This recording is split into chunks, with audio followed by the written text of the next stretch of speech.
ये आपका आज का संपादकीय पाठ है। देखिए, संपादकीय पाठ एडिटोरियल आपको प्रीलिम्स में, मुख्य परीक्षा में, इंटरव्यू में हर जगह मदद पहुंचाते हैं। चाहे आप लोग सिविल सर्विस एग्जाम की तैयारी कर रहे हो या फिर किसी स्टेट पीसीएस एग्जाम की तैयारी कर रहे हो। और जब मैं स्टेट पीसीएस कहता हूं ना, तो सिविल सर्विस की तरह आपके राज्यों में भी पीसीएस का एग्जाम होता है। यूपी में यूपी पीसीएस, बिहार में बीपीएससी, छत्तीसगढ़ में छत्तीसगढ़ पीसीएस, राजस्थान में राजस्थान पीसीएस, एमपी पीएससी वाल होता है ना एमपी में, तो उन सब की बात हो रही है। और एक सामान्य जानकारी भी आप लोगों को यहां से मिल जाती है। कमला हैरिस की हार से सबक ले कांग्रेस। अभी हाल ही में आपने देखा है कि डोनाल्ड ट्रंप अमेरिका के राष्ट्रपति का चुनाव जीत चुके हैं। जब तक कांग्रेस वामपंथियों को अपना एजेंडा तैयार करने देगी, तब तक उसकी वैसी ही दुर्गति होती रहेगी जैसी अमेरिकी चुनाव में डेमोक्रेटिक पार्टी की हुई है। तो आप लोगों को अगर राजनीति में दिलचस्पी है तो इस आर्टिकल को पढ़ सकते हैं आप लोग, और इसकी पीडीएफ आपको एजुकेशन सर्कल प्लेटफॉर्म है ना, वहां डाल दी जाती है, तो वहां से जाकर आप लोग डाउनलोड कर सकते हैं। आजकल आप देखते हैं कि मिशनरियों के निशाने पर आदिवासी, तो आप देखेंगे कि आदिवासी समाज भगवान बिरसा मुंडा की 150वीं जयंती मनाने की तैयारी कर रहा है। और वर्ष 1875 में 15 नवंबर को झारखंड में धरती बाबा यानी भगवान बिरसा मुंडा का जन्म हुआ था। और जनजाति अस्मिता, स्वायत्ता और संस्कृति तथा वैष्णव धर्म की रक्षा के लिए बलिदान होने वाले भगवान बिरसा मुंडा के संघर्ष की सत्यता से जनजाति समाज को अवगत कराने का यह सही अवसर है। भारत में बर्बर इस्लामिक आक्रांताओं के बारे में जो कुछ लिखा और कहा जाता है वह विदेश से आयातित इस्लाम, ईसाइयत और वामपंथ का आधा ही सत्य है। यह समझने की आवश्यकता है कि ईसाई मिशनरियां भी हिंदुओं और आदिवासियों के खिलाफ षड्यंत्र करती रही हैं और आज भी कर रही हैं। कुछ समय पहले मिजोरम के मुख्यमंत्री के अमेरिका में दिए गए बयान से ऐसा प्रतीत होता है कि ईसाई मिशनरियां भी देश का विभाजन करना चाहती हैं। और आप लोग खुद देखिए कि किस तरह से आदमी भी भगवान बन सकता है। बिरसा मुंडा को देख लीजिए। ये झारखंड की बात हो रही है, रांची इसकी राजधानी देखने को मिलेगी। 15 नवंबर सन 2000 में बिहार से अलग करके राज्य बनाया गया था। इसकी सीमा बिहार, उत्तर प्रदेश, छत्तीसगढ़, उड़ीसा और पश्चिम बंगाल से लगती है। विधानसभा में 81 सीटें हैं, राज्यसभा में 6 सीटें, लोकसभा में 14 सीटें, 79,716 वर्ग किलोमीटर में फैला हुआ है। संतोष गंगवार यहाँ के राज्यपाल हैं और हेमंत सोरेन यहाँ की चीफ मिनिस्टर देखने को मिलेंगे। ईस्ट इंडिया कंपनी ने पहले व्यापार और फिर छल कपट से भारत में राज्य विस्तार के नाम पर यहीं के जमींदारों को आगे रखकर लूट शुरू की और इस लूट का विरोध करने वालों को चौक चौराहे पर कोड़े मारने, फांसी पर लटकाने और मंदिरों को तोड़ने जैसे कृत्य किए। बाबा तिलका मांझी को मीलों घसीटते हुए खून में डूबे उनके शरीर को पेड़ पर लटकाकर खुलेआम फांसी देना इसका उदाहरण है। 23 जून 1757 को प्लासी युद्ध के बाद अंग्रेजों का तत्कालीन बंगाल पर नियंत्रण हो गया, जिसमें आज के बिहार, उड़ीसा तथा झारखंड शामिल थे। फिर 1765 में अंग्रेजों ने उसका दीवानी अधिकार प्राप्त कर लिया और ईस्ट इंडिया कंपनी ने तीर्थयात्रियों पर प्रतिबंध लगा दिया और उसके खिलाफ शुरू हुए संघर्ष को सन्यासी विद्रोह कहा जाता है। और इस संघर्ष का केंद्र बिहार का पूर्णिया था। वह आंदोलन लगभग 4 दशक तक चला। बाद में 1771 से 1784 तक ब्रिटिश सत्ता के विरुद्ध संघर्ष छेड़ने वाले जबरा पहाड़िया और बाबा तिलका मांझी को प्रथम स्वतंत्रता संग्राम के पहले सेनानी के नाम से जाना जाता है। आज की पीढ़ी को उनके बारे में बहुत कम जानकारी है। 1857 के पहले 1853 में सिद्धू मुर्मू और कानू मुर्मू ने जंगल तराई में ब्रिटिश शासन के दमन और शोषण के खिलाफ करो या मरो, अंग्रेजों हमारी माटी छोड़ो महासंग्राम छेड़ा और जिसे आज संताल परगना कहा जाता है। यह महासंग्राम ईसाई मिशनरियों के खिलाफ भी था जो आदिवासी समाज की संस्कृति को बदलने का काम कर रही थी। अगस्त 1855 में अंग्रेजों ने सिद्धू मुर्मू को बरगद के पेड़ पर लटकाकर फांसी दे दी। अंग्रेज भारतीय समाज को डराने के लिए बर्बर तरीके से फांसी देते थे ताकि कोई उनके शासन के खिलाफ अपनी आवाज ना उठा सके। बाबा तिलका मांझी, भगवान बिरसा मुंडा तथा सिद्धू कानू मुर्मू के बारे में तो कुछ साहित्य उपलब्ध भी है। और पर 1790 की तमाड़ विद्रोह, 1800 से लेकर 1818 तक चले चेरो आंदोलन और 1820-21 के हो विद्रोह, कौल विद्रोह, ताना भगत आंदोलन आदि के बारे में साहित्य ना के बराबर उपलब्ध है। वर्ष 1757 से 1857 के बीच ईस्ट इंडिया कंपनी के दमन और शोषण के खिलाफ देश में अनेक संघर्षों से डरकर ईसाई मिशनरियों ने जनजाति बहुल इलाकों में शिक्षा और स्वास्थ्य के नाम पर आदिवासियों की ईसाईकरण का षड्यंत्र शुरू किया और शिक्षा की आड़ में उन पर मानसिक गुलामी थोपना शुरू कर दिया। देश राजनीतिक रूप से भले ही आजाद हो गया हो, पर मानसिक रूप से आज भी गुलाम है, इसलिए जनजातीय संघर्ष के बारे में बहुत कम लिखा गया है। चिंता की बात यह है कि इस ईसाई मिशनरियां आज भी वैसे ही सक्रिय हैं जैसे अंग्रेजों की सत्ता के समय थी। और जिस जनजातीय समाज ने अंग्रेज राज के शोषण दमन के खिलाफ संघर्ष किया, आज वही ईसाई मिशनरियों के चंगुल में है। जनजातीय समाज को जंगल और जमीन के अधिकार से बेदखल करने वाले अंग्रेज थे, पर इसका कोई जिक्र नहीं करता। वर्तमान में झारखंड दोहरे संकट से दो चार है। एक और बांग्लादेश से आने वाले घुसपैठिए बढ़ रहे हैं और इसके चलते आदिवासी इलाकों में मुस्लिम आबादी बढ़ रही है। दूसरी ओर आदिवासियों का ईसाईकरण हो रहा है। झारखंड में भगवान बिरसा मुंडा की संतानों यानी मुंडा की आबादी 12,29,221 है, जिसमें से 4,03,466 यानी कि 32.82% ईसाई हो गए। तिलका माझी की संतानों यानी कि संताल की आबादी आप देखिए 27,54,54,723 है, जिसमें से आप देखिए 2,36,304 यानी 8.57% ईसाई हो गए। मुंडा और संताल की ही तरह 26 दशमलव आप देखते हैं कि 16% उराव भी ईसाई हो गए हैं। अंग्रेजों के खिलाफ संघर्ष करने वाले हैं और चेरो भी ईसाई बन रहे हैं।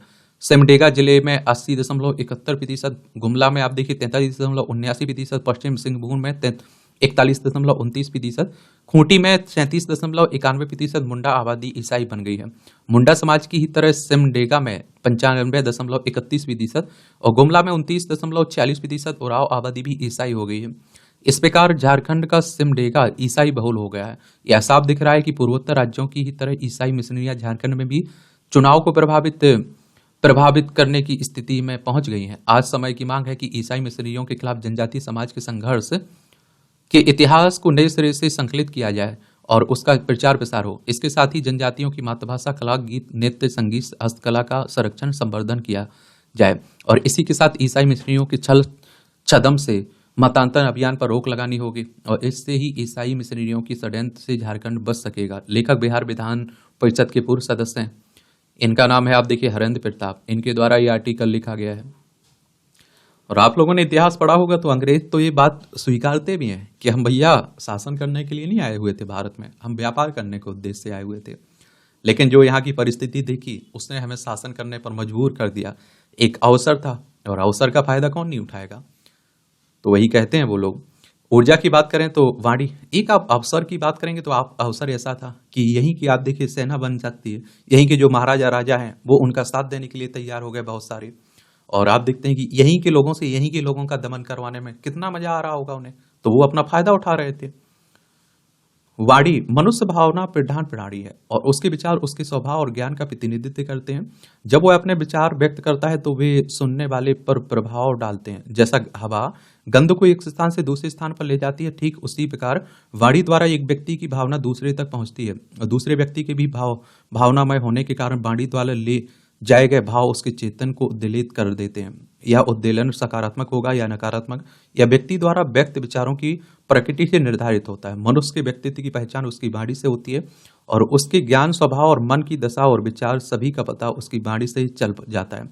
जैसे मिट्टी के बर्तन को बजाने पर उत्पन्न स्वर से उससे टूटे या साबुत होने का पता लग जाता है, वैसा ही किसी भी व्यक्ति की बातचीत से उसके मस्तिष्क की परिपक्वता का अनुमान लगाया जा सकता है। और व्यक्ति के बोलते ही उसके अंतः स्थल की खिड़की खुल जाती है और उसके प्रकट विचारों से उसके स्वभाव की माप मिल जाती है। अतः आवश्यक है कि बोलते समय आत्मनिरीक्षण और विश्लेषण कर ही बोला जाए। और मैं भी तो आप लोगों से कहता हूं कि जब किसी के बारे में आपको ज्यादा जानना है ना तो उसे बोलने दीजिए। उसके बोलने से आपको समझ में आ जाएगा कि वो आदमी कैसा है।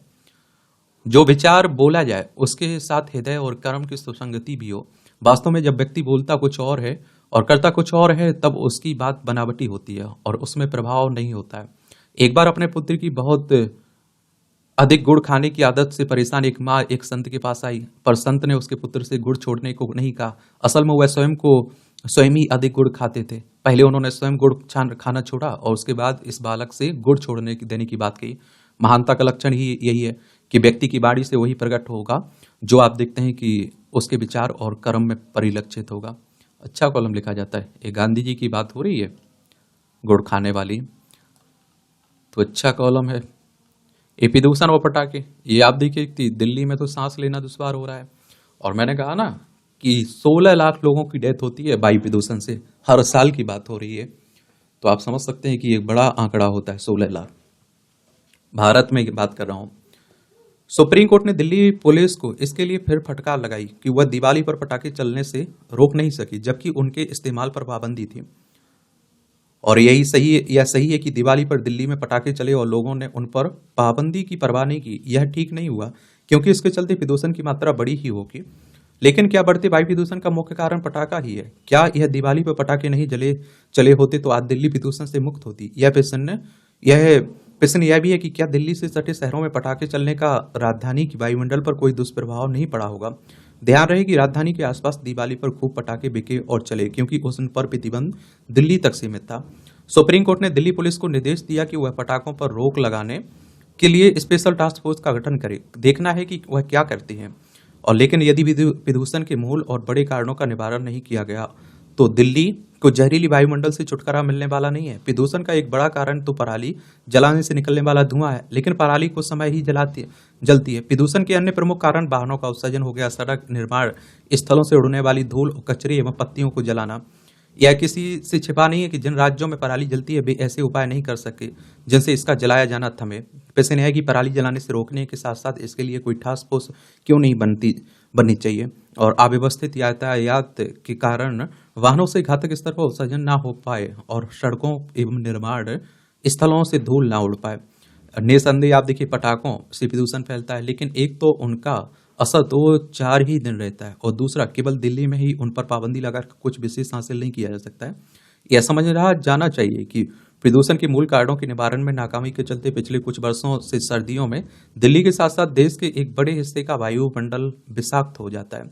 ऐसे में इसकी कोई उचित नहीं कि केवल दिल्ली के प्रदूषण की चिंता की जाए। दिल्ली देश की राजधानी है और यहाँ सुप्रीम कोर्ट है, तो इसका यह मतलब नहीं कि केवल यहीं के प्रदूषण की चिंता की जाए।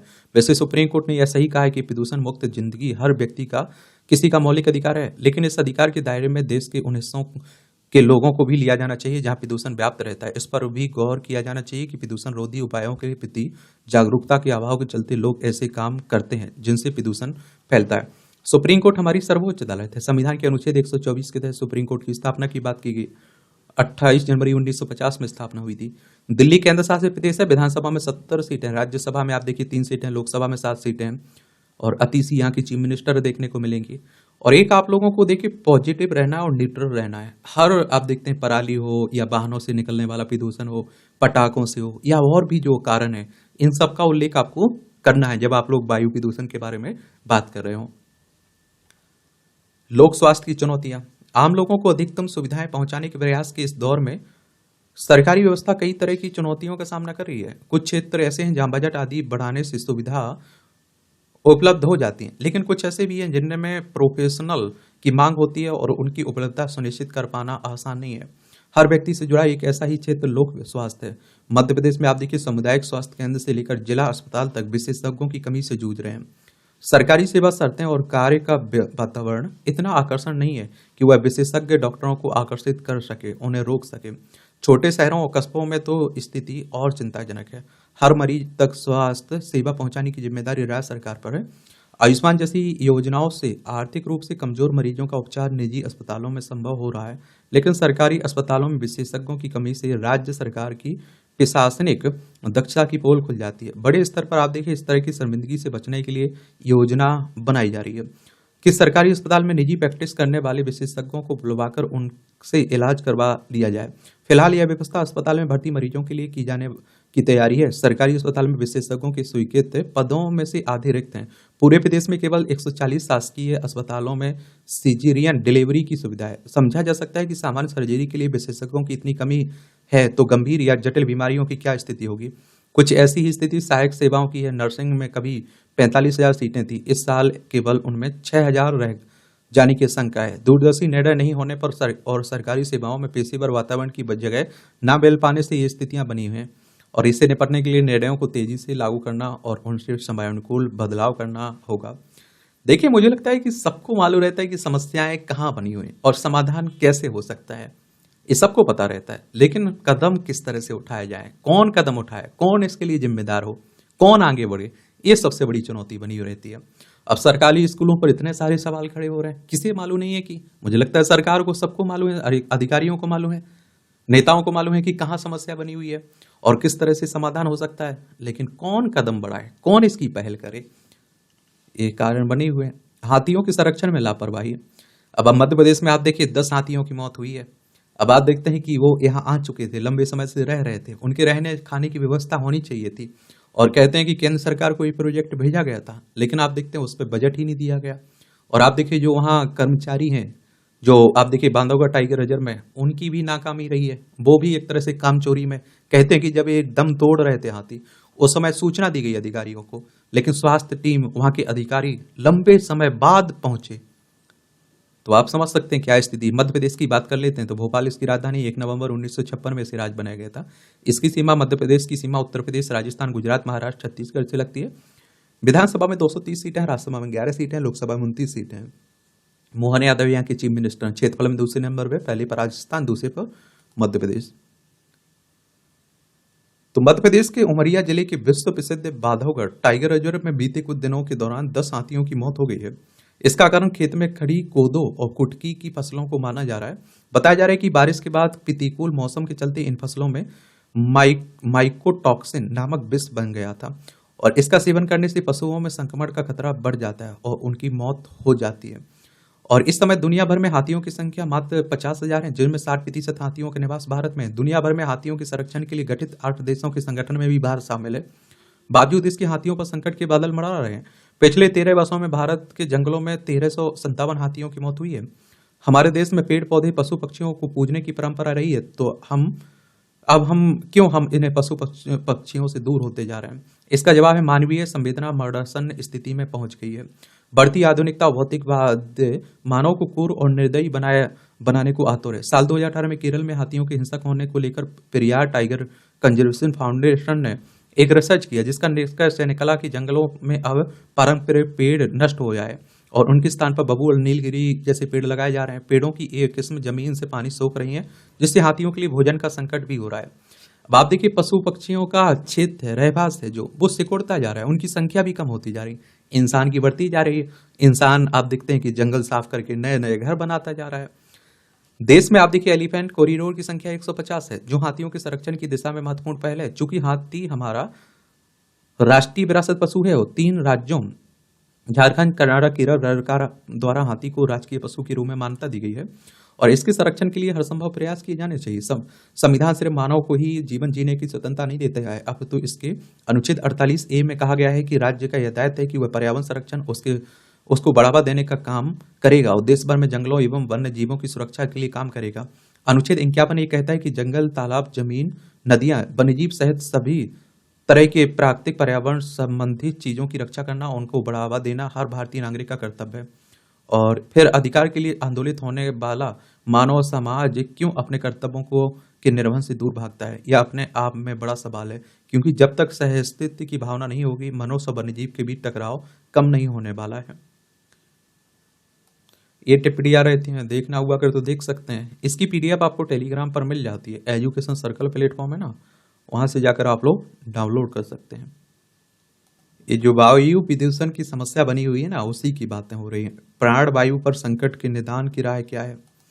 एक सामान्य जानकारी इस तरह के टॉपिक पर रखिएगा आप लोग, और बाकी कोई रिपोर्ट आती है तो उसके बारे में जान लिया करिएगा।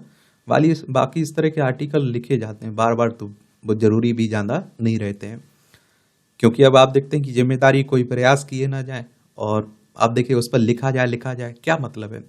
नवंबर के आरंभ के साथ दिल्ली समेत उत्तर भारत के प्रदूषण प्रमुख शहर इलाकों के लोगों के सांस पर एक बार फिर पहरा बैठ गया। हालात इतने बिगड़ गए कि इस बार दिवाली से पहले ही दिल्ली की हवा खतरनाक सीमा को पार कर बेहद खराब की श्रेणी में पहुंच गई। और राजनीति भी खूब होती है। राजनीतिक आरोपों तो प्रत्यारोपों के चलते राजधानी दिल्ली में दूषित हवा के असली जिम्मेदार कारक का ठीक पता लगाना मुश्किल सा हो गया है।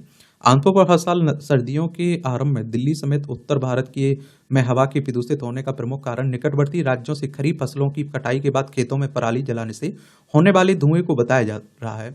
जब आप देखते हैं कि मालूम है कि अगर पराली इसमें योगदान कर रही है, प्रदूषण फैला रही है, तो देखिए पराली जलाने से किसानों को भी नुकसान होता है। किसान की जो खेत की उत्पादन क्षमता होती है ना, वो घटती है।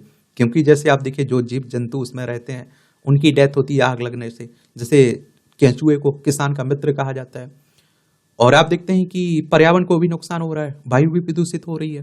तो पराली का और भी किसी उपयोग किया जा सकता है, किसी क्षेत्र दूसरे क्षेत्र में उपयोग किया जा सकता है, खाद बनाया जा सकता है उसका। लेकिन पहल कुछ किसानों को करना चाहिए, सरकार को करना चाहिए, एक बीच का रास्ता अपनाना चाहिए। और परंतु आप देखते हैं कि पर्यावरण से संबंधित विषयों पर अध्ययन करने वाली संस्था centre for science and environment की एक हालिया रिपोर्ट में तथ्यात्मक आंकड़ों के साथ इस धारणा को चुनौती दी गई। संस्था द्वारा हाल ही में जारी एक रिपोर्ट में बताया गया कि दिल्ली में वायु प्रदूषण के स्रोतों में स्थानीय वाहनों में से होने वाला प्रदूषण सबसे प्रमुख कारण। इस पर भी पाबंदी लगनी चाहिए।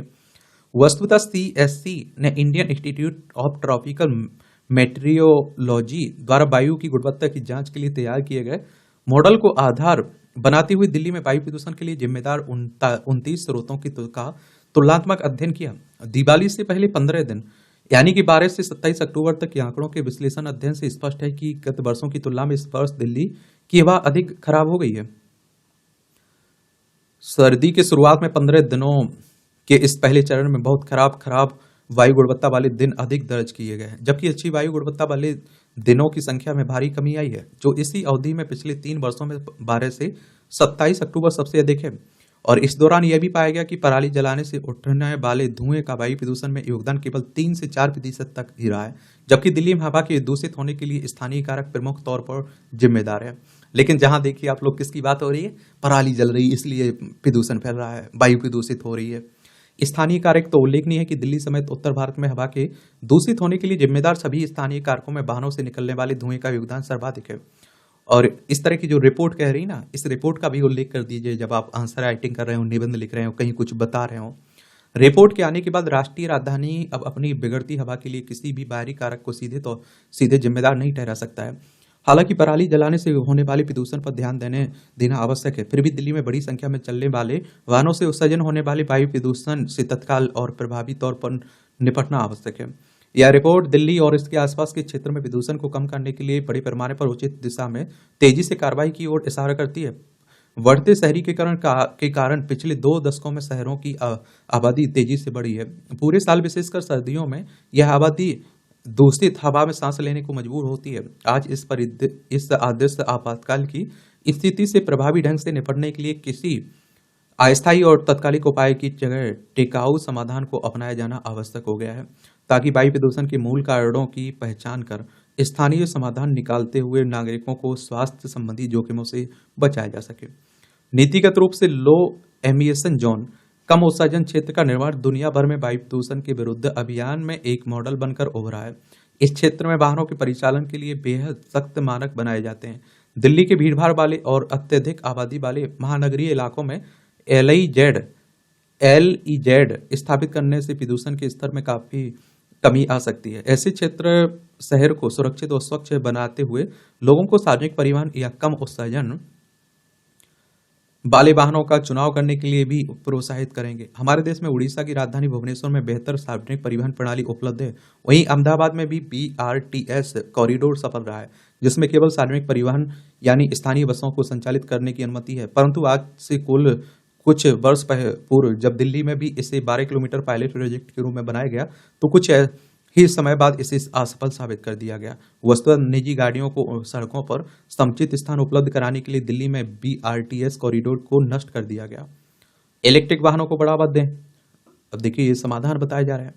अधिक प्रदूषण फैलाने वाले पुराने वाहनों को चरणबद्ध तरीके से हटाते हुए उसकी जगह स्वच्छ मॉडलों को लाने की आवश्यकता है। हालांकि पिछले कुछ वर्षों में सरकार ने पहल करते हुए इलेक्ट्रिक वाहनों को बढ़ावा देना शुरू किया है, लेकिन लागत अधिक होने और सीमित बुनियादी ढांचे के कारण इसे अभी भी सहजता से अपनाया नहीं जा सका।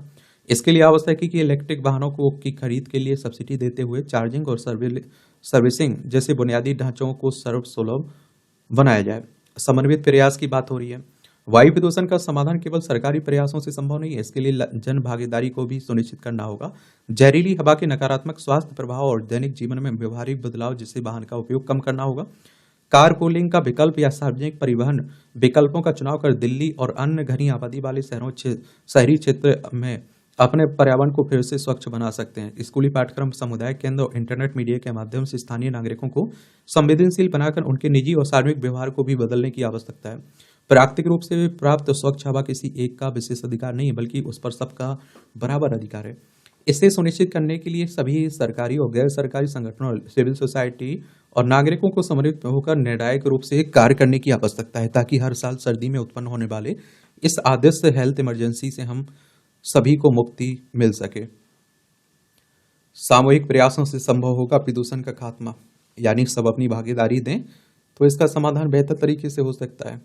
वायु प्रदूषण दिल्ली वासियों की नीति बन चुकी है, और वैसे तो आप देखिए वायु प्रदूषण की मार से दिल्ली और आसपास के लोग हमेशा त्रस्त रहते हैं, लेकिन सर्दी की शुरुआत इस क्षेत्र में आफत लेकर आती है। वर्तमान दशा इस बात का साक्ष्य है कि आसमान में वायु प्रदूषण की मोटी परत के चलते दिल्ली वालों को दम फूल रहा है, और यह बात दिगर है कि इस समस्या से निपटने की दिशा में भारत सरकार ने वर्ष 2017 में ही राष्ट्रीय राजधानी क्षेत्र के लिए ग्रेडेड एक्शन रिस्पांस प्लान यानी ग्रेप, राष्ट्रीय स्वच्छ वायु कार्यक्रम और 15वें वित्त आयोग के मिलीनियर प्लस या आप देखेंगे कि चैलेंज फंड के अंतर्गत धन आवंटन जैसे कदमों के तहत वायु गुणवत्ता में सुधार लाने के प्रयास किए हैं।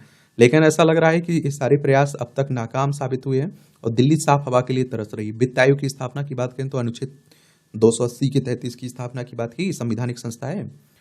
केंद्रीय प्रदूषण नियंत्रण बोर्ड के अनुसार दिल्ली की हवा में प्रदूषण का जहर तेजी से बढ़ता जा रहा है। बीता सप्ताह इसका प्रमाण है। कल यानी सोमवार को भी कमोबेश ऐसी स्थिति रही है।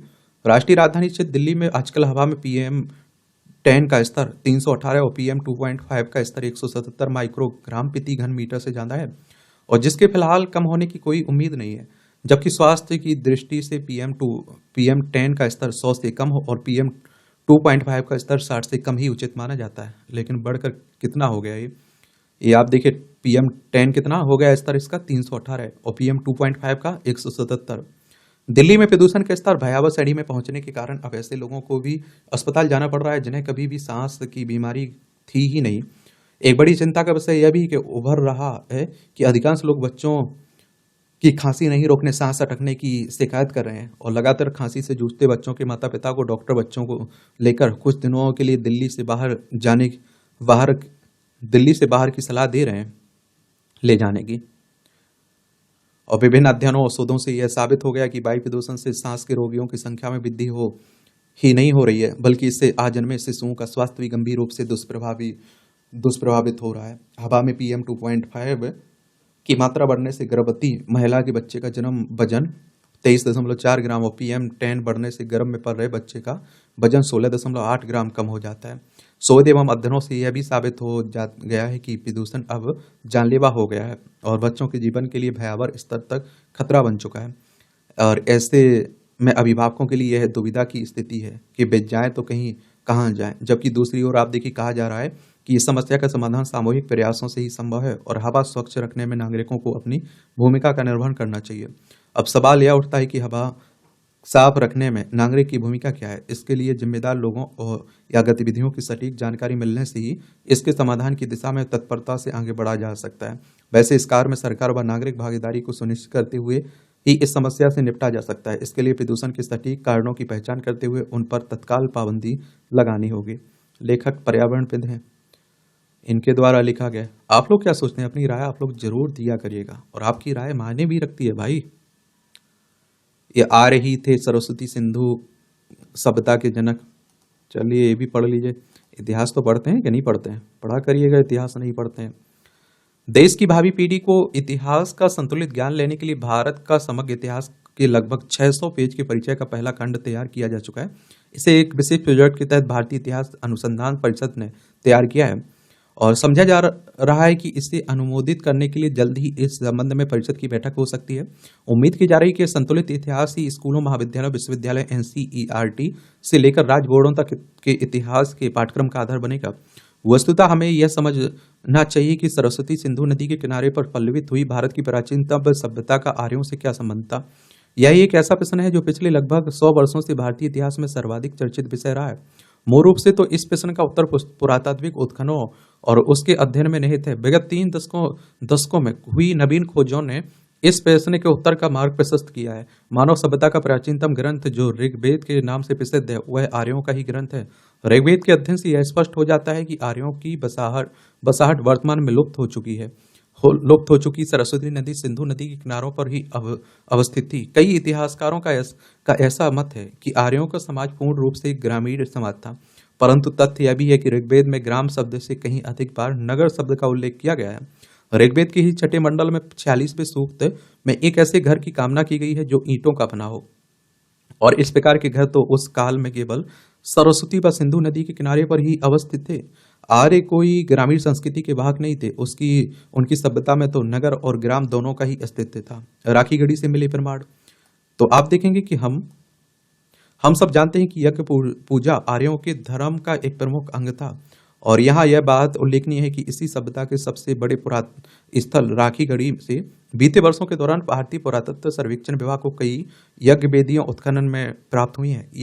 इन यज्ञ वेदियों की स्थिति वर्तमान समय से 4500 वर्ष पूर्व की है, और यह अवशेष इस तथ्य को रेखांकित करते हैं कि राखीगढ़ी और इस विशाल सभ्यता में रहने वाले लोग वैदिक परंपरा के अनुयायी थे, जिसका संबंध आर्यों से है। यह तो सर्वविदित है कि आर्यों ने द्रुतगामी वाहन के तौर पर अश्व का उपयोग किया, घोड़े का। सरस्वती सिंधु सभ्यता के कई पुरातात्विक स्थलों से हमें अश्व की हड्डियां, मेढ़ मूर्तियां, मिट्टी की पकी हुई मूर्तियां प्राप्त हुई हैं। भारतीय पुरातत्व सर्वेक्षण, इसकी स्थापना 1861 में हुई थी।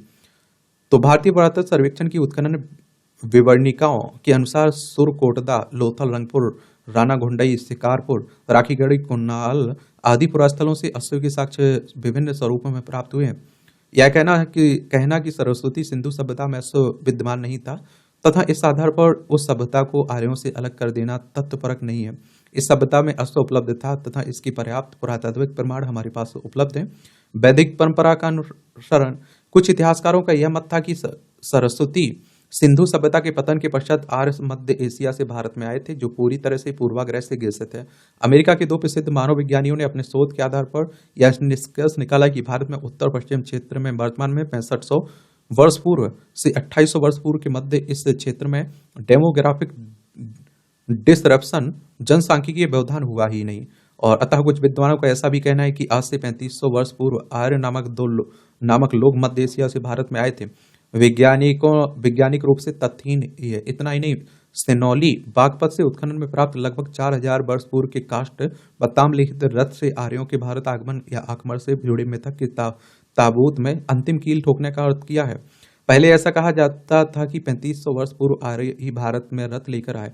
लिहाजा उपरोक्त पुरातात्विक विवरण इस मत को बल प्रदान करते हैं कि भारत की प्राचीनतम संस्कृति सिंधु सभ्यता के जनक, उसमें निवासरत लोग वैदिक परंपरा का अनुसरण करने वाले आर्य ही थे। भारतीय समाज के पूर्वज आर्यों को उस सभ्यता से अलग रखना, ऐसा कहना कि वे तो मध्य एशिया से आए थे, वैज्ञानिक और पुरातात्विक तथ्यों को दरकिनार करने जैसा है। ये आप देखिए, दिल्ली विश्वविद्यालय assistant professor Bhagat Singh college में दिल्ली विश्वविद्यालय में है शुभम केवलिया, इनके द्वारा यह आर्टिकल लिखा गया है।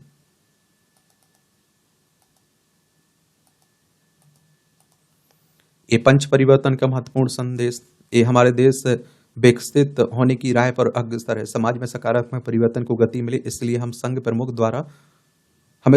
द्वारा सुझाव गए 5 महत्वपूर्ण परिवर्तनों को आत्मसात करने की बात हो रही है। और एसएस ने कहा ना, आज ज्ञान, विज्ञान, सूचना और तकनीकी तेजी से बढ़ रही है।